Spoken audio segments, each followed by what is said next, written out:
Ezequiel capítulo 16. Nós vamos falar, o título da mensagem é A Maldade de Sodoma. Vamos ler Ezequiel 16 e vamos falar sobre a maldade de Sodoma. Vocês sabem que é Sodoma, Gomorra, mas umas duas cidadezinhas por ali. Eis que esta foi a maldade de Sodoma, verso 49. Tua irmã, eis que esta foi a maldade de Sodoma, tua irmã. Soberba, primeira coisa que aponta. Fartura de pão e abundância de ociosidade, não tinham o que fazer, né? Começa a inventar pecado. Teve ela e suas filhas, mas nunca esforçou a mão do pobre e do necessitado. Não se preocupava com os pobres e necessitados. E se ensoberbecer e fizer abominação diante de mim, pelo que as tirei dali, vendo eu isto. Pai, entregamos em tuas mãos a nós e tudo que haverá de ser dito. Eu peço que o Senhor possa simplesmente ocupar nossas faculdades e poder expressar aos teus filhos, falar, e não só por falar, mas que, como uma planta frutífera que é plantada, possa dar frutos, possa produzir positivamente, Senhor, resultados em nossas vidas. Abençoa este culto, esta reunião, em nome de Jesus. Amém. Podeis assentar. Alguém disse uma vez para o irmão Brana isso: se Deus não julgar, não condenar este mundo de hoje, esse tempo moderno em que nós vivemos, Deus teria que levantar Sodoma, Gomorra, aquela gente, e pedir desculpas a eles por lhes haver liquidado. Por quê? Os pecados de hoje não são menores. E o que aconteceu com aquela cidade de Sodoma, ela é falada em quase todos os livros da Bíblia, todos se referem a ela. E ela foi colocada como um exemplo. Foi castigada pelos seus pecados, pelas suas maldades. Então, Sodoma, Gomorra, aquela região, se tornou um símbolo de toda corrupção e depravação. E em Gênesis capítulo 19, nós vemos como Deus a destruiu. O que segurou um pouquinho a destruição ali, porque havia um justo lá dentro que morava ali, chamado Ló. E os anjos que estavam com ele disse: nada podemos fazer enquanto você não tiver saído daqui. E tudo que é feito em cima da hora, a pessoa fica meio tonto, né? Não sem saber bem como fazer. Por certo, vai avisar fulano, vai avisar meus futuros genros. E eles riram na cara dele. Vamos levar isso, vamos levar aquilo. E a coisa, os anjos apertavam, vamos, porque não há tempo. No final teve que pegar na mão deles e tirá-los de Sodoma. Porque Deus nunca julga o santo junto com o pecador. Deus faz separação. quando Deus revelou para Abraão o que ia fazer com Sodoma e Gomorra, e Abraão sabia da fama daquela gente, deu a Abraão, de um modo intercessório e até mesmo espantado, perguntou: Senhor, irás tu destruir o justo junto com o ímpio? Deus disse para Abraão: longe de ti que eu faça tal coisa. Porventura o juiz de toda a terra não fará justiça? Daí Abraão disse: se tiver 50 ali, eu não destruirei por amor aos 50.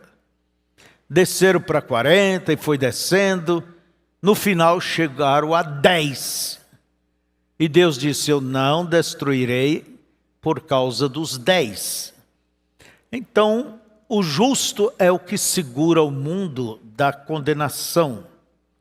As Escrituras mesmo nos falam que a noiva, logo que ela será tirada no arrebatamento, então vai se manifestar o homem do pecado, o filho da perdição. Mas enquanto estivermos aqui, a coisa tem que correr. Eles ainda pode viver, pode seguir pecando, mas lembre-se, um dia, como Deus tirou Ló, Deus irá tirar a igreja aqui da terra. Depois, nada deterá o juízo de Deus sobre este mundo de impiedade. Mas, voltando a falar de Sodoma, que ela se tornou um símbolo do juízo de Deus. Entende? E Judá foi comparado a Sodoma e a Samaria. E isso era uma coisa muito ruim para Judá, porque ele foi considerado até pior do que Sodoma. E Judá era o povo de Deus. Ali estava o templo, ali estavam os sacerdotes, e por ali é de onde vinham os profetas. E Deus diz que eles eram piores. E você pode perguntar, por que, irmão Febrônio, que Deus considerou assim? Sabe por quê? Não porque os pecados de Judá eram maiores e piores. Não, não é por isso. Mas porque Judá conhecia Deus e não correspondia na altura. É a mesma coisa hoje. Um crente, ele pode estar pecando muitas vezes mais e pior do que o ímpio. Por quê? Você conhece a verdade, você conhece a luz, você conhece a Deus. E aquele ignorante lá fora não sabe de nada. Então, para quem resta o maior juízo? É para aquele negligente. É para Judá, é para o cristão que negligencia. Veja você.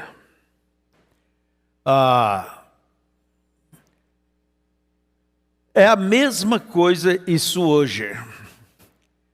Lembra que Jesus disse, Jesus morava em Cafarnaum, era a cidade dele. Ali foi onde ele operou a maioria dos seus milagres, em Betsaida, em Corazim. E ele vivia em Cafarnaum. Era chamada cidade de Jesus. Vocês sabem o que significa Cafarnaum? Vila da Graça. Chama-se Vila da Graça. Foi onde Jesus operou os seus muitos milagres. E ele disse, se em Sodoma fosse operado os milagres, Cafarnaum, que em ti foi operado, há muito ela teria se arrependido e teria se convertido.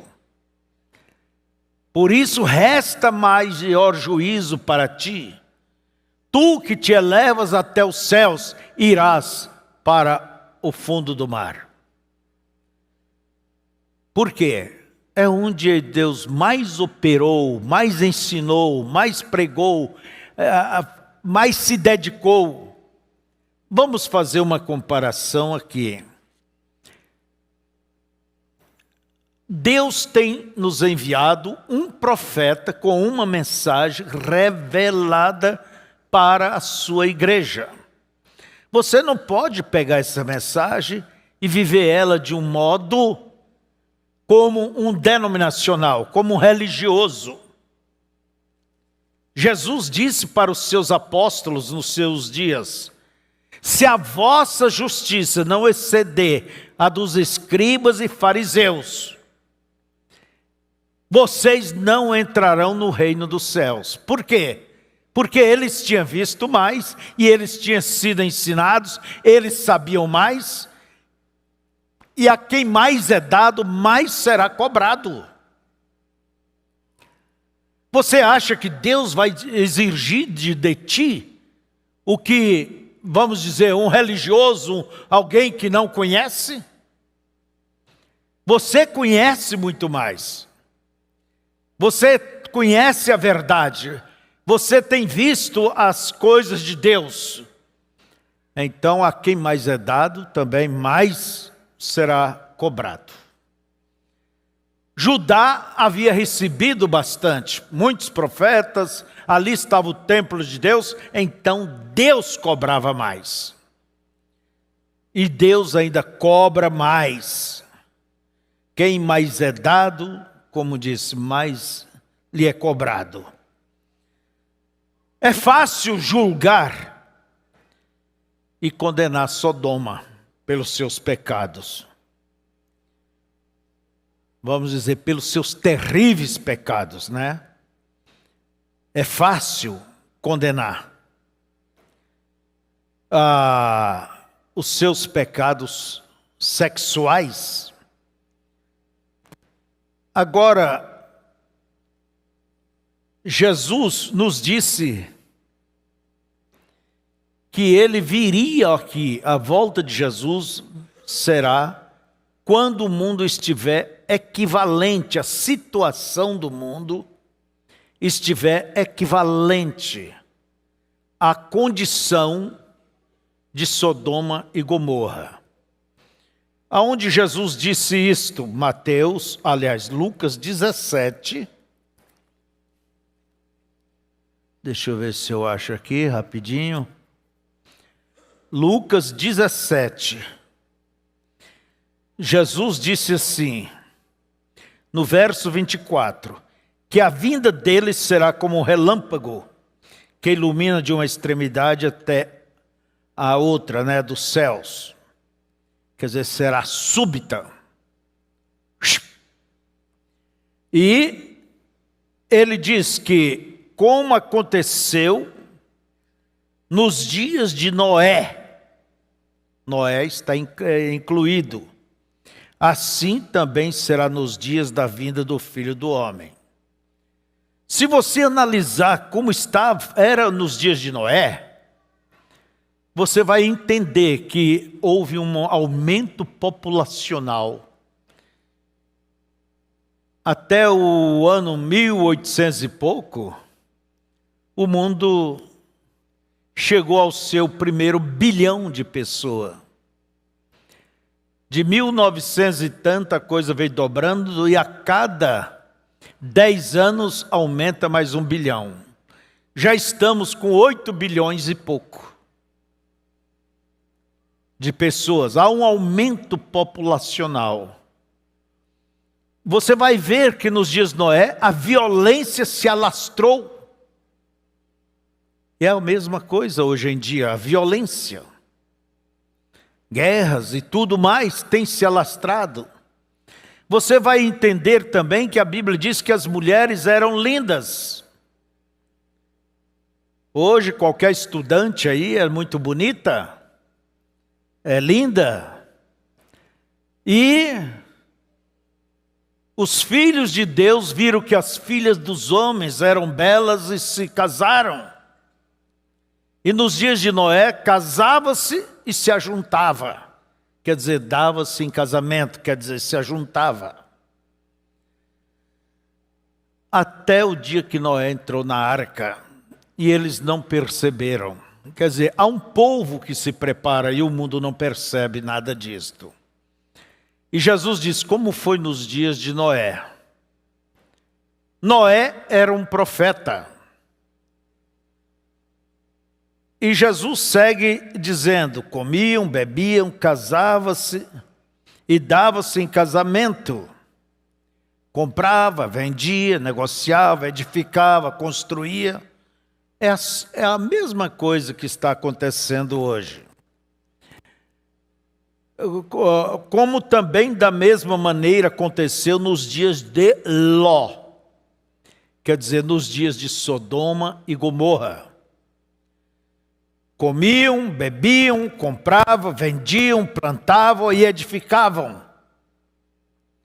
Mas, no dia em que Ló saiu de Sodoma, choveu do céu fogo e enxofre, consumindo a todos. Se você olhar para os dias de Sodoma, você vai encontrar ali 3 grupos de pessoas. Você vai encontrar Abraão, que representa a noiva. Pode ver que Abraão estava lá fora, lá fora, no deserto.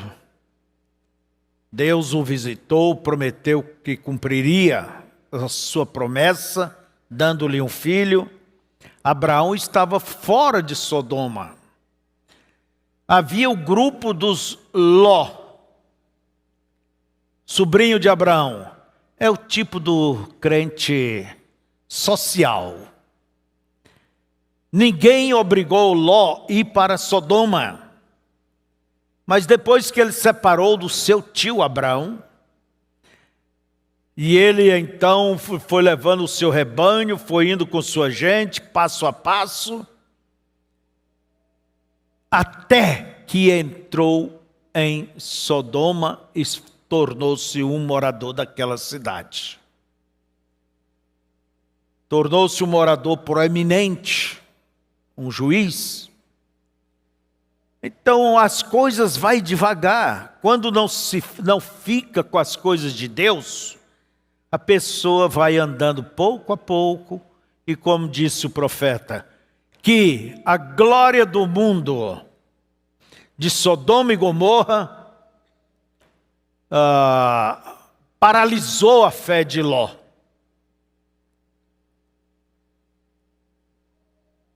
E Ló terminou morando dentro daquela cidade. E seu coração doía de ver ali tanto pecado, tanta crítica, tanta coisa errada. Mas você que tem que dar o fora. Não é a cidade que tem que escapar de você. Não é você que aquela família que tem que escapar de você. É você que tem que abandonar certas companhias, certos ambientes. São exemplos bíblicos. Até o dia que os anjos de Deus chegaram ali e avisaram o que ia acontecer. O que havia em Sodoma e Gomorra? Quais eram os seus pecados? Foi o que Ezequiel lembrou a Judá, que Sodoma ela foi destruída por causa de sua maldade. A Bíblia não se refere, aonde lemos em Ezequiel, sobre os pecados sexuais de Sodoma. Pelo contrário, ela mostra que a maldade de Sodoma era o quê? O orgulho. E esta foi a maldade de Sodoma. Soberba, quer dizer orgulho. O que é o orgulho? A pessoa anda em cima de salto alto. Se vê melhor do que todo mundo. E toda pessoa orgulhosa, ela é pessoa insensível. Não se humilha, não se abaixa. não pede desculpa pelos seus erros.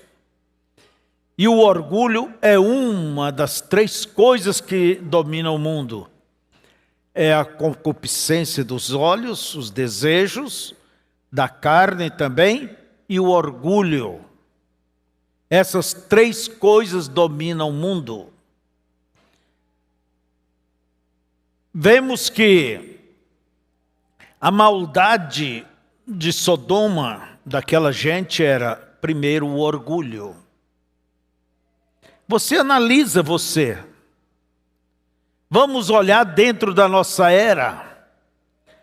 Quando a própria Bíblia nos fala que Laodiceia é uma era orgulhosa. Rico sou, estou enriquecido, não preciso de nada.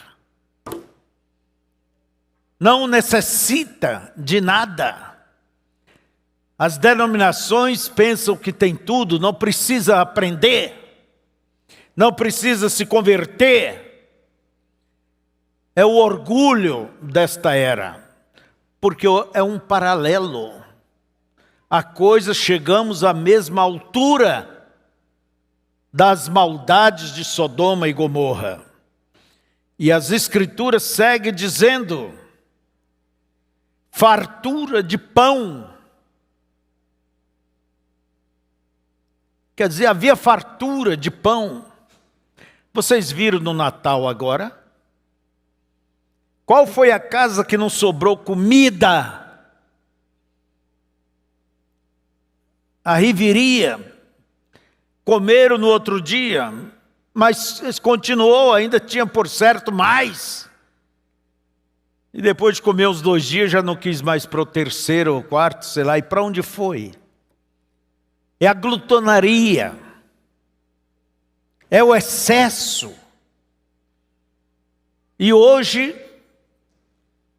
há fartura de pão. Se vai nos mercados, estão abarrotados, desde que tenha dinheiro.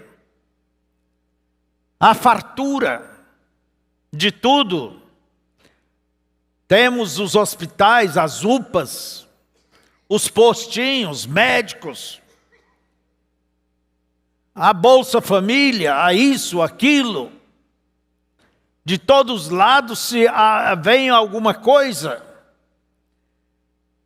Então, se tem fartura de pão, o que acontece?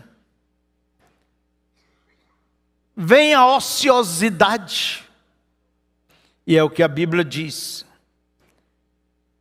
Fartura de pão e abundância de ociosidade. Não tem o que fazer.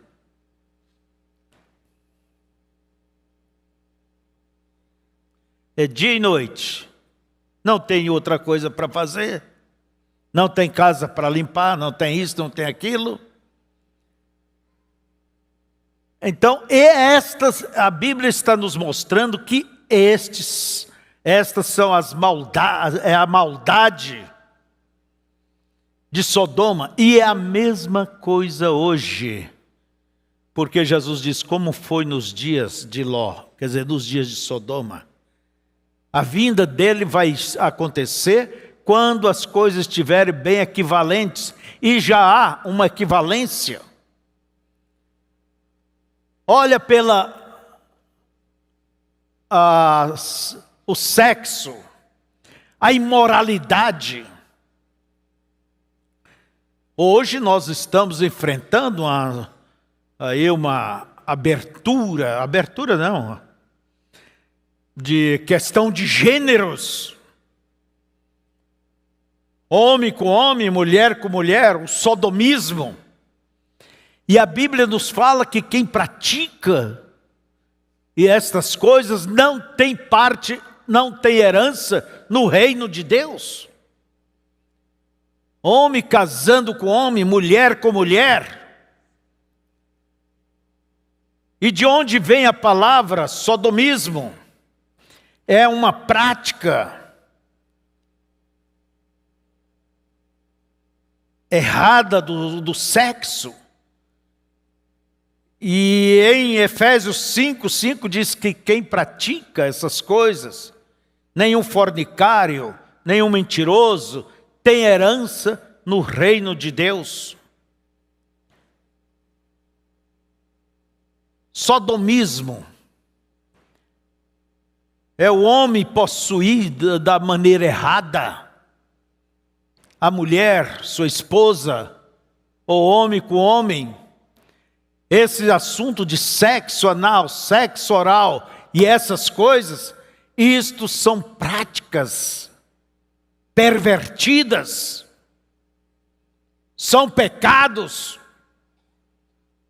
E eu disse esses dias e volto a dizer, a esposa não deve aceitar isto.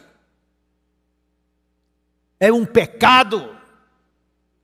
E a Bíblia mesmo chama isso de sodomismo.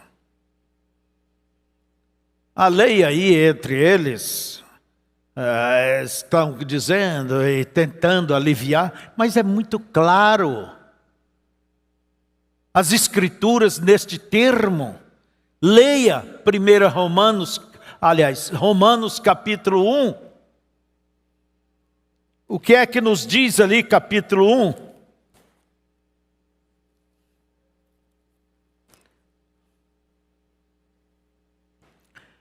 Eu vou ler alguma coisa. As Escrituras nos diz, Romanos capítulo 1, que conhecendo a Deus não valorizaram. Por isso Deus os entregou. Não pensa você, Deus virou as costas para esse mundo podre. Para esse mundo de aberração sexual, as vestes. Como hoje eu falava pela manhã, são vestes sensuais. Isso não cabe em você, minha irmã. Falamos dessas malhas, dessas coisas finas que modelam o corpo, marca. E se um homem olhar para uma mulher e cobiçá-la, já adulterou com ela. Ah, não vou pôr pregas porque eu vou ficar cafona. É melhor ser cafona e ir para o céu do que querer ser moderno e ir para o inferno. Roupas coladas, mostrando as roupas íntimas. E não falei só das mulheres. Mas, homens, por favor, ajuda seus maridos. Engordou um pouco? Olha, vai comprar roupa, rapaz. Essa roupa apertada aí parece o quê? Aquela roupa de macaco, aquela cinta que tem que estar bem segura. Apertadíssima. Veja se isso, de onde vêm essas modas, aonde elas são lançadas. A maioria de modelista, uma boa parte deles são homens efeminados, gays. Essas vestes, a verdade é isto. E a Escritura diz que vocês, irmãs, têm que vestir como as santas do passado. Se espelhem nas santas, não é se espelhar naquela atriz, naquele modelo. Não é isso. Então, uma maioria das vestes, elas são sensuais.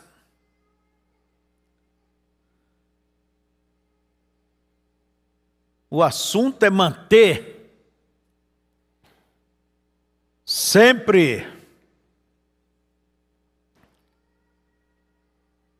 os cromossomas, a coisa, manter as pessoas no estado de cio constante, provocando, homens provocando, porque não pensa que elas não cobiçam também. Oxalá que diga. Não vai cobiçar um velhinho careca, barrigudo, perna cabeluda e torta. Mas um saradão, né? Como disse alguém, um saradão. Vai ali na academia e fica bombadão e sei lá o que mais. Então, vestes sensuais, homens vestindo bermuda. O que disse o irmão Brana? Bermuda é roupa de efeminado. Shortzinhos, essas coisas. Vista como um homem. Ande como um verdadeiro cavalheiro. Ande como uma verdadeira dama, decentemente. Então veja, Deus tem abandonado este mundo à imundícia, verso 24, para desonrarem o seu próprio corpo entre si. De que forma? Pois mudaram a verdade de Deus em mentira e honraram e serviram mais a criatura do que o Criador, que é bendito eternamente. Amém? Pelo que Deus os abandonou, as paixões infames. Não é leis que vão corrigir isso. Nossos legisladores, eles são escravos das mesmas coisas.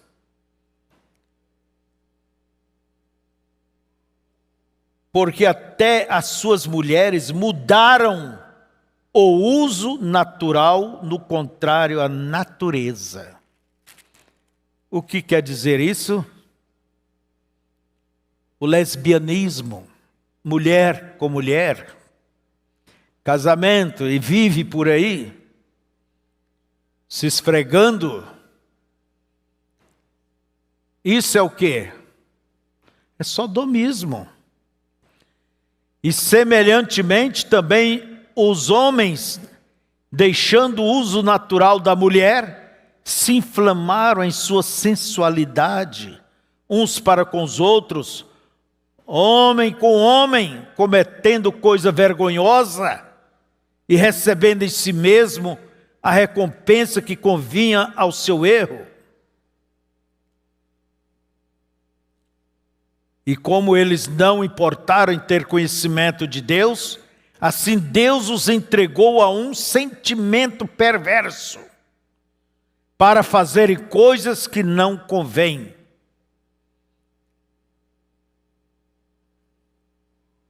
E as Escrituras diz que aqueles que não fazem, mas apoiam, são tolerantes para com os que fazem. Apoiam. É a mesma coisa. Está incluído na mesma coisa. Então, irmãos, quais são as maldades de Sodoma? Quais são as maldades do nosso século? Estou conversando com vocês. Pode ver que é a mesma coisa, é a preguiça. É o orgulho. É a ociosidade, por isso que estão aí preguiçosos.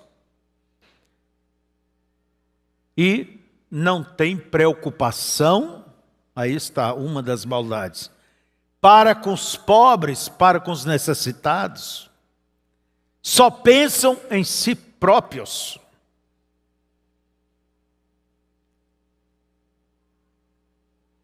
Quando alguém pede uma ajuda, você pode, queira dar, dê. Eu, pelo menos, se ele diz, pede para comer. Agora, se ele vai beber, problema é dele. Se ele me pedisse para beber, eu não daria, mas me pede para comer, então. Por que eu não vou dizer, olha, mas você não vai fazer isso? Você me pediu para comer. O bom é, eu vou lá, compro e te trago. Mas é para isso. Então, irmãos, é o espírito de orgulho, de grandeza dos nossos dias. É uma maldade, não olha pelo necessitado. As nações, as potências, são potências porque pisa nas nações menores. é uma nação pisando sobre a outra, é uma firma poderosa pisando sobre as demais. E aí vai a concorrência desleal. E o que mais? É o grande pisando, o rico pisando no pobre. E assim vivia eles. E assim vive hoje o mundo. Pode ver que a vinda de Jesus está perto, porque as coisas se equipararam. Entende? É muito fácil, irmão, a gente ser um tanto seletivo naquilo que se condena como pecado. Adulterar é pecado, mentir é pecado, matar é pecado, roubar é pecado, a homossexualidade é pecado, o roubo, o assassinato é pecado. Então, podemos pensar, vendo dessa maneira, você vai ver que parece que você está melhor acima das pessoas. Porque você não mata, você não rouba, você não mente, você não adultera. Mas a Bíblia, quando fala dos pecados de Sodoma, entende? Ela mostra a falta para com os pobres, os necessitados. Nunca esforçou a mão do pobre e do necessitado. Fala da ociosidade, fala da abundância do pão, a preguiça. E do que mais? Fala da glutonaria. Mas um pecado é só aquilo. Não, isso também é condenado por Deus. Deus condenou esses pecados de Sodoma e Gomorra e condena ainda hoje. Porque Ele é o mesmo, Deus não muda. Então, olhando pelo lado grosseiro, parece que estamos melhor. Mas e essas demais coisas? Por isso que você não pode selecionar, e aquilo é pecado, isso aqui não é. Não é errado. Não faça isso.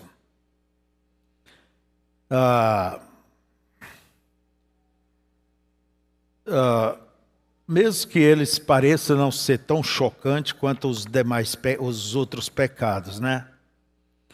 Então faça você um paralelo. Medite nas Escrituras, veja o que se apresenta a ti, veja se a coisa não está equiparou e até ultrapassou, essa é a verdade. O orgulho, a jactância, o mundo, a sensualidade, a sexualidade, melhor falando, a fartura de pão. E a Bíblia diz que a religião correta é visitar as viúvas, atender o necessitado e o quê? Se guardar das coisas do mundo. Essa é a religião verdadeira. Então nós vemos os pecados de Sodoma e estamos vendo os pecados de nossos dias. E tudo isso para nós se traduz em quê?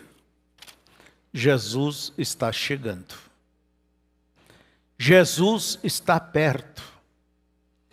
E Jesus diz: bem-aventurado o servo a quem o seu Senhor, quando vier, o achar. Vamos dizer, no seu lugar, servindo os seus conservos.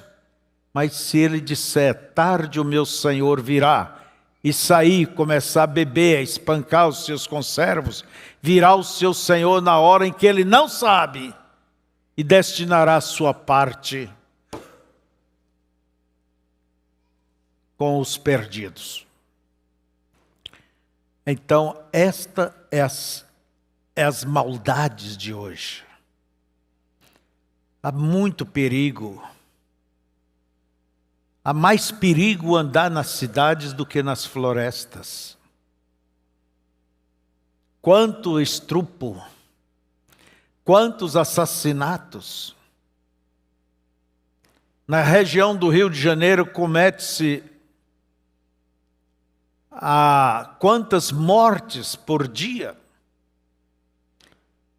Eu não sei se a cada hora e meia alguém morre. É uma violência sem fim. Então, irmãos, vamos fugir dessas coisas.